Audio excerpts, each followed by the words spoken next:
Table of contents.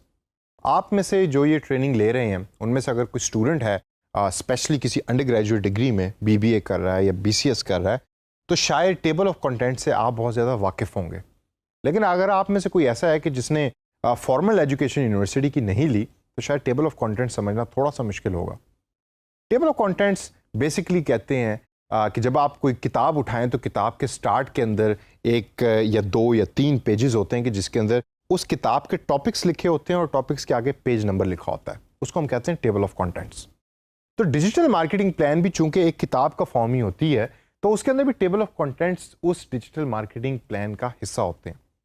तो इस session के अंदर मैं आपको वो तमाम टॉपिक्स जो एक डिजिटल मार्केटिंग प्लान का हिस्सा होते हैं उसके बारे में बताऊंगा और ब्रीफली हम देखेंगे कि उन टॉपिक्स में हमने करना क्या क्या है।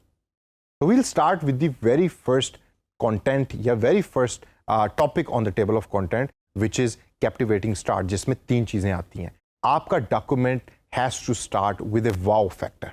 वाओ फैक्टर से मुराद ये है कि अगर डॉक्यूमेंट के अंदर कोई ऐसी बज़ नहीं है, कोई ऐसी अट्रैक्शन नहीं है, तो no one is going to read 30-40 pages of the digital marketing plan which you made. तो कैप्टिवेटिंग स्टार्ट के अंदर तीन चीज़ें आती हैं। Number one, introduction to the project, यानी उस प्रोजेक्ट में या डिजिटल मार्केटिंग प्लान में है क्या। एग्जीक्यूटिव समरी, एग्जीक्यूटिव समरी से मुराद ये है कि आपने पूरे का पूरा प्लान एक पेज के ऊपर समराइज करके लिख दिया है और ये सबसे ज़्यादा रीडेबल चीज़ होती है एक डॉक्यूमेंट के अंदर। तीसरे नंबर के ऊपर आती है डिजिटल लैंडस्केप, कि आप एक खाका खींचते हैं, एक लैंडस्केप बनाते हैं डिजिटल इन्वायरमेंट की, कि जिस जगह के लिए आप वो प्रोजेक्ट बना रहे हैं। अगर आप वो प्रोजेक्ट लाहौर सिटी के लिए बना रहे हैं किसी कंपनी के लिए, तो आप उस कंपनी के इर्द गिर्द या उस इंडस्ट्री के इर्द गिर्द या उस शहर के इर्द गिर्द और कस्टमर के इर्द गिर्द का लैंडस्केप खींचेंगे और एक खाका बनाएंगे और खाका बना के डॉक्यूमेंट के स्टार्ट के अंदर प्रेजेंट करेंगे अपने क्लाइंट को। तो होगा क्या कि अगर आपने एक कैप्टिवेटिंग स्टार्ट दिया है जो एक वाव फैक्टर के साथ है, अच्छा इंट्रोडक्शन है, अच्छी एग्जीक्यूटिव समरी है और एक बड़ा डिटेल लैंडस्केप है, तो readability of that document will increase. दूसरे नंबर पे है सिचुएशन एनालिसिस। सिचुएशन एनालिसिस के अंदर आप बेसिकली देख ही रहे होते हैं कि जिस जगह के लिए वो प्लान बन रहा है उस जगह के ऊपर नॉर्म्स क्या हैं, ट्रेंड्स क्या हैं, आप उस सिचुएशन का एनालिसिस कर रहे होते हैं। अगर इंटरनेट की स्पीड जो है वो स्लो है और आपने ऐसी चीज़ें प्रपोज की हैं उस प्लान के अंदर कि जिसके अंदर इंटरनेट की स्पीड बहुत हाई चाहिए, तो वो plan is not a good plan. इसकी वजह से सिचुएशन एनालिसिस बहुत ज़्यादा ज़रूरी है। तीसरे नंबर के ऊपर है कस्टमर रिसर्च। इस सेक्शन के अंदर आप अपने कस्टमर के बारे में तमाम चीज़ें एक्सप्लेन करते हैं। इसको हम आगे जाके डिटेल में पढ़ेंगे भी और देखेंगे भी, और मैं आपको एक सॉफ्टवेयर भी बताऊंगा कि जिसके थ्रू कस्टमर रिसर्च बड़ी ही आसान तरीके से आप कर सकते हैं। Competitor analysis is the next topic. इसके अंदर आप अपने कंपटीशन के बारे में तमाम चीज़ें लिखते हैं।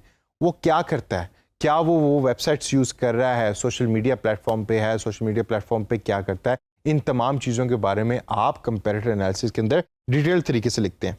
फिर टॉपिक आता है अपॉर्चुनिटीज़ एंड थ्रेट्स का।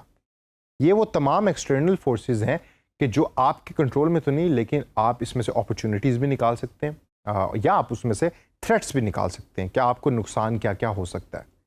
फिर आती हैं ऑब्जेक्टिव्स। आप ऑब्जेक्टिव डिसाइड करते हैं, स्पेसिफिक स्मार्ट ऑब्जेक्टिव्स आगे चल के हम पढ़ेंगे, वो आप लिखते हैं। फिर आप प्लेटफॉर्म्स डिसाइड करते हैं कि उन ऑब्जेक्टिव्स को फुलफिल करने के लिए मैं कौन से प्लेटफॉर्म्स यूज़ करूँगा। मैं क्या फेसबुक यूज़ करूँगा या लिंक्डइन यूज़ करूँगा या इंस्टाग्राम यूज़ करूँगा। फिर आप टारगेट मार्केट डिफाइन करते हैं उन प्लेटफॉर्म्स के लिए और ये देखते हैं कि क्या वो टारगेट मार्केट, यानी कि वो तमाम लोग कि जिनको आप टारगेट करना चाहते हैं, अपना पैगाम पहुंचाना चाहते हैं, उन प्लेटफॉर्म्स के ऊपर मौजूद भी हैं। और फिर ये सारी की सारी चीज़ें आप आपस में अलाइन करते रहते हैं। फिर आती हैं टैक्टिक्स एंड सैम्पल्स। टैक्टिक्स से मुराद ये है कि आपने कहा कि जी मैंने ब्लॉक की स्ट्रेटजी को यूज़ करना है, लेकिन ब्लॉक्स के अंदर आप करोगे क्या, that is called tactics. Exact specific चीज़ें, स्पेसिफिक स्टेप्स जो आप करेंगे। और फिर सैम्पल्स, आप सैम्पल्स बनाते हैं और सैम्पल्स डिजिटल मार्केटिंग प्लान का हिस्सा होते हैं। बजट के पोर्शन के अंदर आप उन तमाम एक्टिविटीज़ के लिए कितने पैसे रिक्वायर्ड हैं, बजट क्या होगा, उसके बारे में एक इंफॉर्मेशन या एक शीट जो है अपने क्लाइंट को दे रहे होते हैं डिजिटल मार्केटिंग प्लान में। और लास्ट के अंदर इम्प्लीमेंटेशन और कंट्रोलिंग या मॉनिटरिंग। आप एक प्लान बनाकर एक स्टेप बाय स्टेप उसको देते हैं अपने क्लाइंट को कि भाई आपने अभी स्ट्रेटजी जब इंप्लीमेंट करनी है और ये टैक्टिक्स इंप्लीमेंट होगी तो उसको कंट्रोल करने की मैकेनिज्म क्या है, मॉनिटर कैसे करना है, कैसे पता लगेगा कि वो अच्छा परफॉर्म कर रहा है या नहीं कर रहा।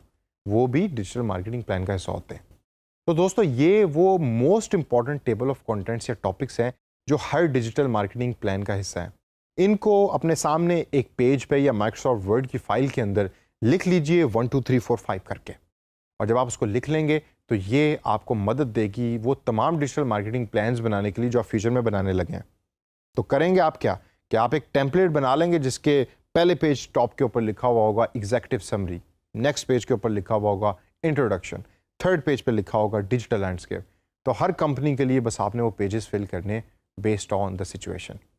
तो इन तमाम इंफॉर्मेशन को अपने जहन में रखिए और आगे चल के जो सेशंस में हमने सीखना है उसके साथ इसको ब्लेंड कीजिए।